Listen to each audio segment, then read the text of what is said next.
Assalamualaikum warahmatullahi wabarakatuh. Selamat bergabung kembali di kelas pengantar ilmu fikih. Di sesi kali ini kita akan mendalami mengenal mazhab Maliki. Ya, ini salah satu mazhab yang masih ada, berkembang luas dan dianut, diamalkan, ya, dipraktikkan oleh umat Islam, terutama ya mereka yang hidup di kawasan Afrika Utara. Di sesi ini kita akan mengenal ya tokohnya, metodologi ijtihadnya, dan sedikit dari kitab-kitabnya.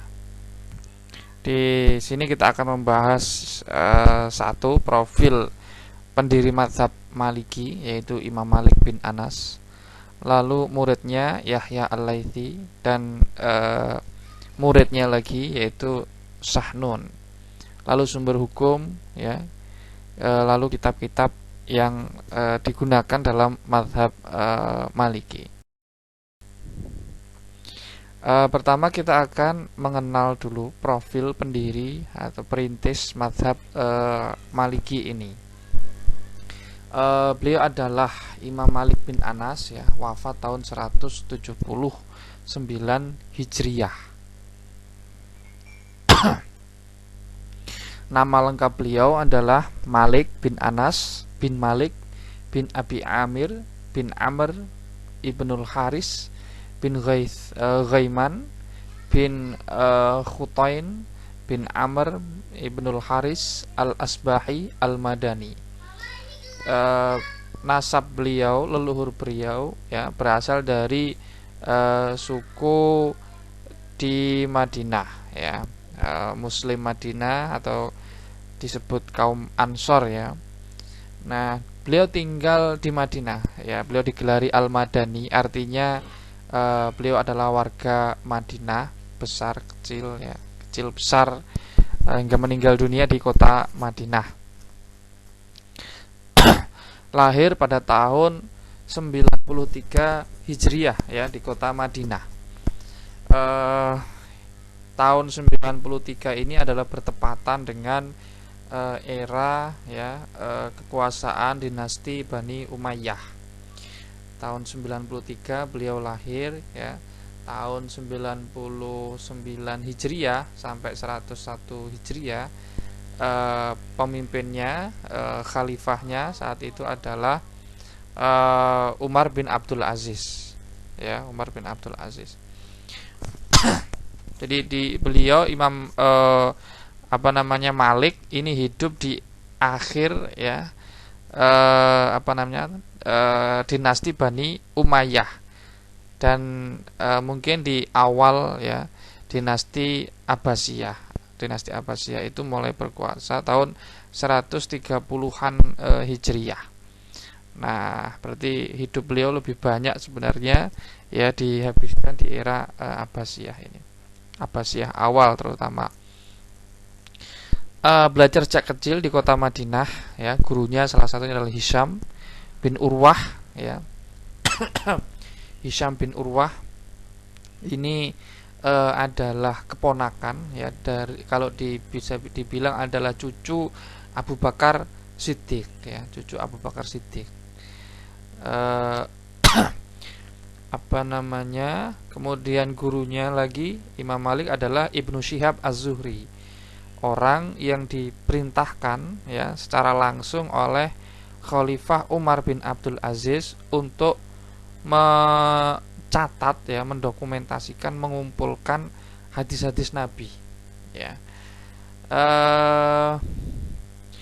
Imam Malik juga berguru kepada Imam Ja'far As-Shadiq. Beliau ini keturunan Sayyidina Ali, ya, cucunya Sayyidina Ali, termasuk salah satu dari Imam Syiah 12, ya. Mazhabnya yaitu mazhab Ja'fariyah. Hari ini dianut, ya, mazhab fikih Ja'fariyah itu diikuti oleh mayoritas penduduk Iran hari ini, ya, menganut Syiah. Nah, Imam Malik ini pernah berguru kepada Imam Ja'far As-Shadiq ini. Beliau tinggal di Madinah, wafat juga di Madinah. Imam Malik wafat tahun 179 Hijriah dan dimakamkan di pemakaman Baqi ya di kota Madinah. Di antara murid-muridnya yang terkenal pertama adalah Imam Asy-Syafi'i, wafat tahun 204 Hijriah. Nah, sebagaimana kita tahu Imam Syafi'i adalah pendiri perintis mazhab Syafi'i. Jadi muridnya Imam Malik ini salah satu yang luar biasa adalah Imam Syafi'i ya, yang berhasil merintis mendirikan mazhab sendiri ya. Muridnya yang lain adalah Yahya Al-Laitsi. Beliau dari Andalusia ya. Salah satu wilayah ya di dunia Islam itu yang berada di benua Eropa ya. Saat ini Spanyol, Portugal ya, yang termasuk Andalusia. Nah, Yahya Al-Laitsi ini dari Spanyol ya, belajar hingga ke Madinah, bertemu langsung dengan Imam Malik, mendengarkan kitab Al-Muwatta dibacakan ya. Lalu beliau mencatat dengan teliti sampai bab Al-I'tikaf.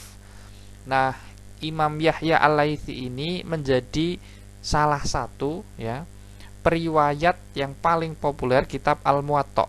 Jadi Al-Muwatta'nya Imam Malik, karya Imam Malik itu ada dua yang meriwayatkan. Yang pertama adalah Imam Yahya Al-Laitsi, yang kedua adalah Imam Muhammad bin Hasan Asy-Syaibani yang bermadzhab Hanafi. Unik juga muridnya Imam Malik ini ya, ada juga yang ternyata bermadzhab Hanafi, yaitu Muhammad bin Hasan Asy-Syaibani. Berikutnya yang muridnya terkenal lagi adalah Sahnun ya. Beliau menulis kitab Al-Mudawwanah ya, Mudawwanah yang berarti dokumentasi ya. Beliau mendokumentasikan pendapat-pendapatnya Imam Malik, lalu pendapat-pendapat muridnya Imam Malik secara langsung ya, lalu pendapat Syekh Sahnun sendiri. Nanti akan sedikit kita ulas. Jadi ini adalah peta umum ya pendiri mazhab Malikiyah, yaitu Imam Malik bin Nah, kita akan sedikit mengulas tentang Imam Yahya Al-Laitsi, yang mana beliau ini adalah salah satu founder ya, salah satu murid Imam Malik yang brilian, yang berhasil mendokumentasikan, mencatat Muwatta'nya Imam Malik. Nah, beliau berasal dari Cordoba ya. Ini meliputi ya kawasan yang cukup luas ya, yang hari ini masuk ke kawasan Spanyol ya, kemudian Portugal, dan ada juga yang di Prancis Selatan ya. Ini adalah kawasan yang sangat luas sekali ya, Cordoba sebagai pusat pemerintahan ya, dinasti Bani Umayyah saat itu. Nah, Imam Yahya Al-Laitsi lahir di Cordoba, Andalusia pada tahun 152 Hijriah. Nah, ini 2 tahun setelah Imam Abu Hanifah wafat ya. Hampir seusia ya dengan Imam Asy-Syafi'i ya. Seusia dengan Imam Asy-Syafi'i. Kalau Imam Syafi'i merintis mazhabnya sendiri, kalau Imam Yahya Al-Laitsi ya ini masih mengikut ya, masih menjadi penerus pewaris dari mazhab Malikiyah. Jadi setelah nanti akan kita coba uraikan itu ya. Belajar pertama kali kepada Ziyad bin Abdurrahman dan Yahya bin Mudhar di Cordoba, di Andalusia saat itu. Lalu beliau belajar pergi dari Spanyol saat itu ya, ke Madinah ya, ke Jazirah Arab hari ini, untuk belajar langsung kepada Imam Malik bin Anas. Nah, di sana bertepatan Imam Malik bin Anas ini ya menyampaikan kitab Muwatta'nya, dan dicatat betul oleh Imam Yahya Al-Laitsi sampai bab I'tikaf. Nah, inilah yang diwarisi oleh umat Islam hari ini, Muwatta'nya Imam Malik, yaitu yang riwayat Imam Yahya Al-Laitsi.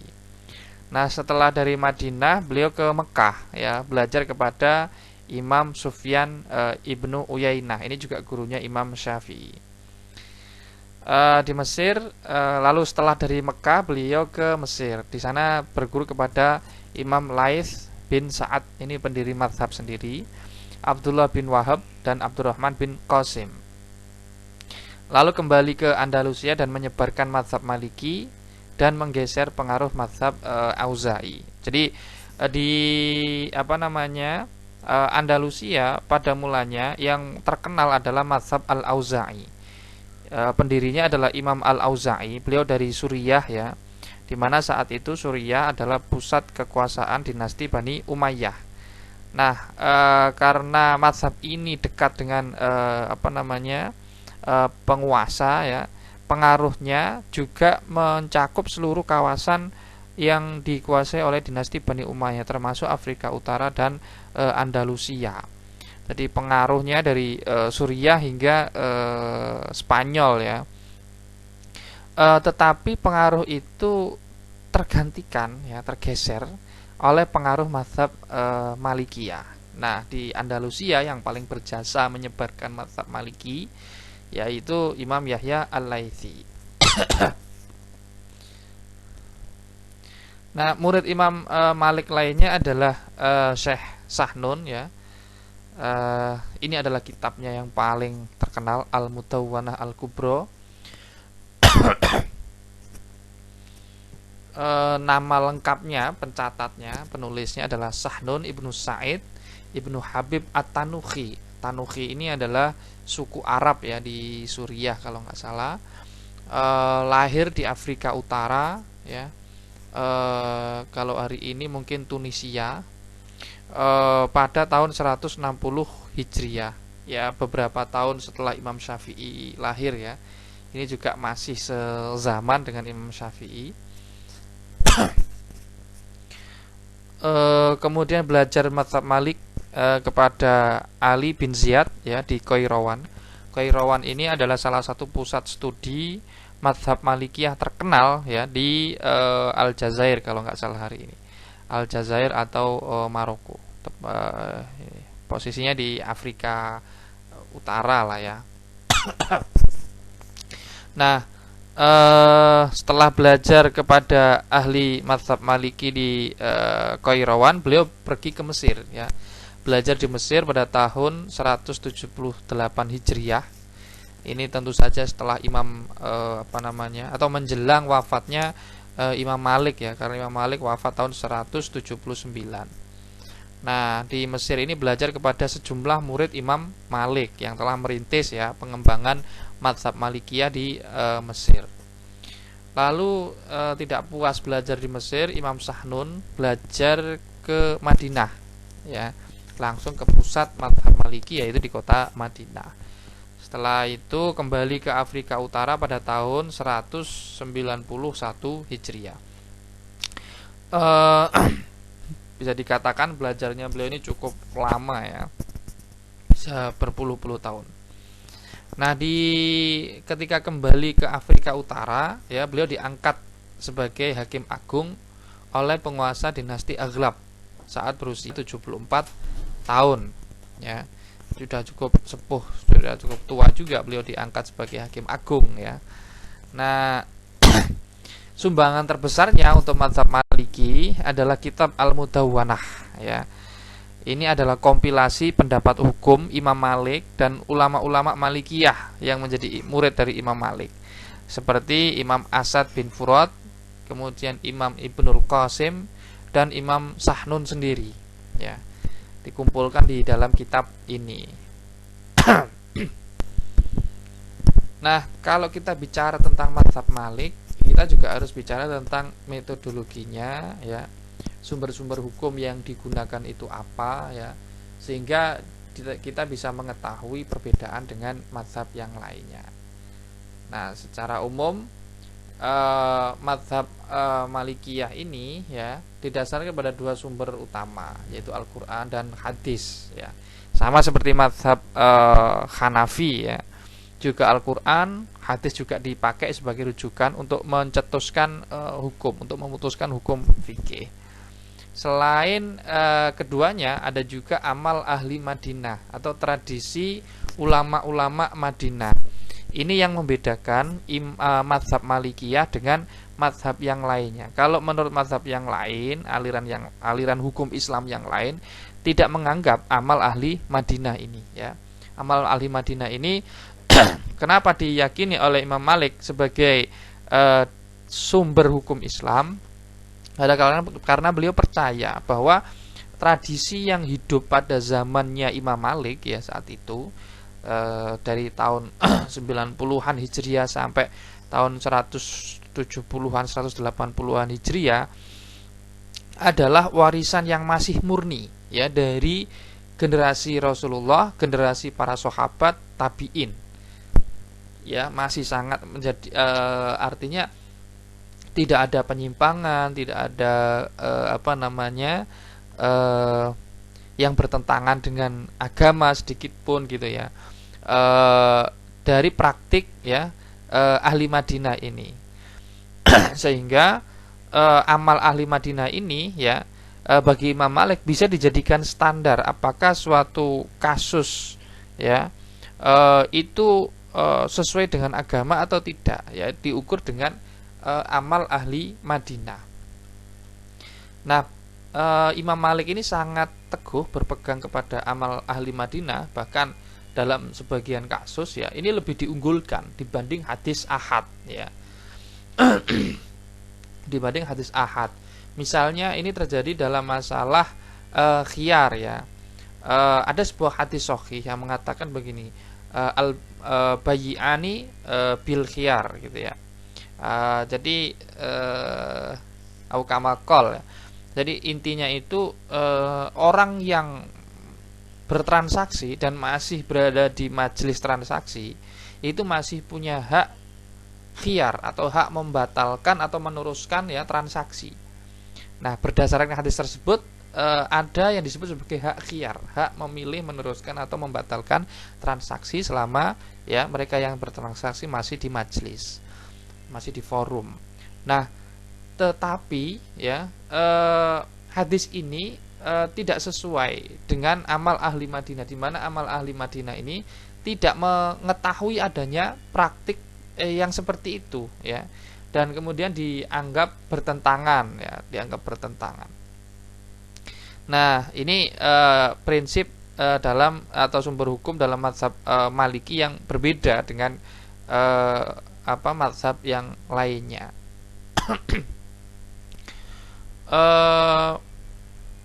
Kemudian ijma' sahabat.